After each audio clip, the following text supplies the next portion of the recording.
Por isso eu nunca tive nenhum problema quando vinham os cristãos falar para mim, mas você crê em outras vidas, não em vida celestial, conforme a teologia cristã ou qualquer outra teologia conceba, imagine ou proponha. Não, eu vi, quando eu tinha 13 anos de idade, uma bola absolutamente fora do padrão de qualquer coisa que o homem pudesse ter criado há 57 anos atrás. Eu estou com quase 70, eu tinha 13 anos de idade. Eu, meu pai e mais 13 amigos.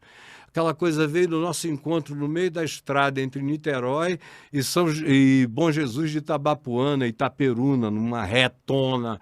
Veio aquela coisa, ficou na nossa frente, parecia que nos olhava. O papai parou o carro, nós descemos e ficamos olhando para ela, ela olhando para nós. Era uma nave, no caso. Olha, está para além da própria descrição. Está para além da própria... Isso ainda é uma tentativa humana, é uma coisa Sim, meio naziana de tentar ainda. facilitar, de tentar facilitar a leitura. Aquela manifestação, e eu ali parado, chocado, com 13 anos, os meus amigos também, era um time de futebol de dente de leite.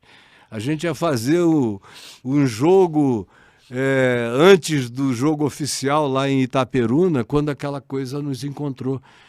E eu tinha certeza que eu estava sendo visto, tanto quanto eu estava vendo. E eu perguntei ao meu pai, o que é isso, pai?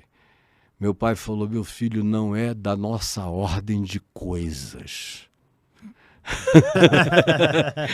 Foi a expressão que ele usou, eu nunca mais esquecerei, meu filho. Ele olhando fixo para aquilo, não é da nossa ordem de coisas. Aí depois de convertido, já em outubro de 74, quando eu digo convertido, é depois de vazado pelo Evangelho, de atravessado por essa maravilha de Deus em mim, eu estava numa aula de física, sentado bem perto do meu professor de física. Eu tenho tanto prazer em física, que era a única aula em que eu queria estar bem perto do mestre. Eu sentava ali na frente dele, quando a gente ouviu aquele alarido na Escola Técnica Federal do Amazonas, na rua 7 de setembro, aquele alarido que vinha de todos os lugares, aquela gritaria. Aí nós corremos para a janela, olhamos para baixo, aquela multidão de alunos dentro da escola técnica, fora, nas casas, nas janelas, em tudo que é lugar, olhando para cima, para um pão de açúcar completo. Porque o pão de açúcar tem metade do pão está para fora, não é?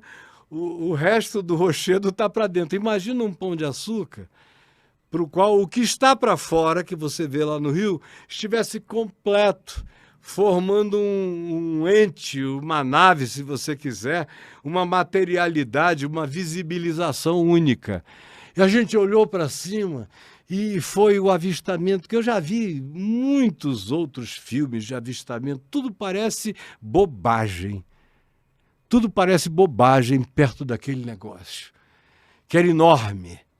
Não era do tamanho de 2 jumbos, 3 jumbos, 10 jumbos, não, tudo era pequeno perto daquilo ali. Era uma montanha. Era uma montanha enorme, parada na nossa cabeça, sem som nenhum, vazada por pequenas luzes que não eram orifícios bem desenhadinhos, não, era um vazamento, era como se fosse uma traça vazada de luz de dentro para fora, parada sobre a nossa cabeça, sem fazer som nenhum.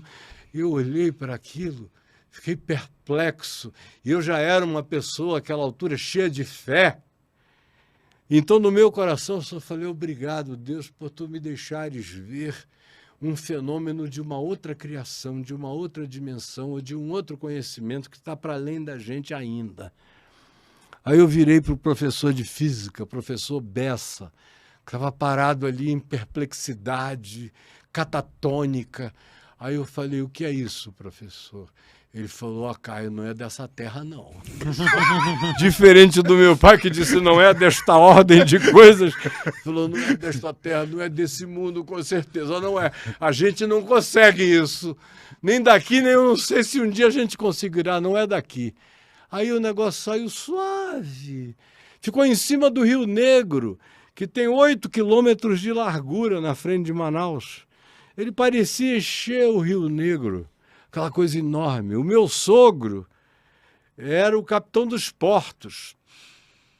Ele convocou a marinha possível para ir com ele para a ponta, para dentro do rio, para ficarem olhando de binóculo aquela coisa extraordinária. Ele saiu suavemente, desapareceu na escuridão do Amazonas e foi embora. Imenso, imenso. Algum tempo depois, em 77, teve aquela Operação Prato, aquelas coisas, mas são todas pontuais. Uhum. Aquele negócio era assombroso, podia ser a mãe de todas as naves, você entendeu? Um negócio extraordinário, indizível, indescritível. E para mim, eu só olhei para cima e falei, obrigado, porque isso vem de ti. Aí quando eu cheguei, por exemplo, na igreja, e todo mundo tinha visto, a cidade inteira tinha visto. Se você for aos jornais que ainda existam, daquela época, de outubro de 1974, em Manaus, e procurar nos arquivos, você vai encontrar todos os jornais falando do aturdimento no qual a cidade inteira ficou diante da estupefação e da constatação daquela coisa que estava para além do que se podia sequer falar a respeito. E aí eu aprendi uma coisa simples. Mas falando, antes de falar da coisa simples que eu aprendi, na igreja, quando eu cheguei no sábado para pregar para aquela moçada toda, um monte de gente, eu falei, todo mundo viu no meio da semana isso, aquilo, não foram alguns, fomos todos nós. Aí eu disse que como nós éramos só umas coisas, uns entes pulgais, absolutamente insignificantes, e que qualquer lucubração a respeito ia só empobrecer o significado daquela manifestação que ainda estava muito para além de toda a nossa compreensão. Aí à porta, naquela noite, aquele monte de gente, de jovens, de malucos, até os hippies estavam em crise. Hippie não devia ter crise com nada, mas estava em crise. Mas, Caio, como é que fica Deus diante de uma coisa daquela? Eu digo, não, como é que fica essa coisa em Deus? Não é Deus por causa dessa coisa. Deus é. Essa coisa que apareceu para a gente aqui, mas foi só para a gente aqui agora. Mas já está aparecendo desde antes de haver terra. Já é antes de nós estarmos aqui. Não é nenhum problema para o Evangelho, nem para a fé, nem para Jesus. Ao contrário, quanto mais fenômenos a gente discernir, perceber, constatar, mais maravilhosa fica essa criação, mais dilatada vai ficar a nossa percepção. Então, para mim, nada disso jamais foi um problema e eu sempre enxerguei isso tudo como sendo fenômeno que veio da permissão, do livre-arbítrio, desse esvaziamento, dessa morte de Deus, que abre a prerrogativa de ser Deus e cria todos os fenômenos. E deixa os fenômenos se chocarem, se encontrarem, se baterem, se fundirem, como a nossa Terra leva um choque, blá, pelo menos até agora. Aí ela aumenta, e aí a Lua aparece ali depois de anos e anos e anos, e bilhões de anos de concentração, solidificação, reaproximação, gravitacionalidade, aí vai entrando num processo, aí acha um eixo que se torna pendularmente satisfatório para a manutenção de tudo que existe aqui, aonde existem coisas e aonde há vida. Porque existem outros lugares onde já houve vida e deixou de haver, como aqui entre nós.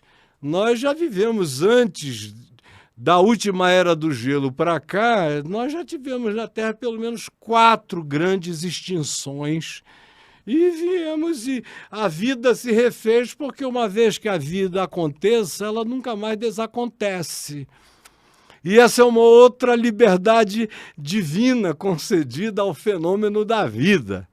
Se ela aconteceu, ela vai continuar e ela vai driblar todos os eventos, e ela, à medida em que a catástrofe, qualquer que seja, aconteça, ao invés da vida diminuir, ela melhora, ela faz upgrades, ela cresce, ela se desenvolve, ela se projeta, e é de projeção em projeção, porque no final de tudo, a vocação que Jesus disse que é a minha, que é a sua, que é de todos nós, e os apóstolos de Jesus que andaram com ele, e dentre os quais o apóstolo Paulo, foi um cara que teve um encontro que a gente poderia chamar de natureza alienígena com o Cristo eterno, à porta da cidade de Damasco, vieram a dizer depois, não é, que todas essas coisas se originam, são oriundas dele, e que todas elas são nele, e ele deu liberdade para que todas as coisas vão se formando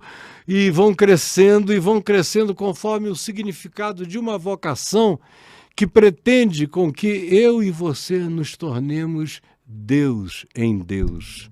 Eu sou chamado e eu sei que eu sou alguém que está vivendo um processo de cristificação eterna. Eu vou evoluir até o ponto de me tornar um Cristo transversico, transuniversal, transdimensional em todas as coisas. Receberei todos os conhecimentos de tudo que seja conhecível e passível de experiência de conhecimento. Essa é a minha vocação, é me tornar um Cristo de Deus. Esse é o chamado da consciência, esse é o chamado do nosso desenvolvimento. Infelizmente, a religião botou um teto que fez do universo inteiro algo menor do que essa pirâmide aqui, não é? É um Deus que cabe dentro da pirâmide. Agora, o Deus real, todas as quaquilhões de pirâmides podem caber nele, mas ele não habita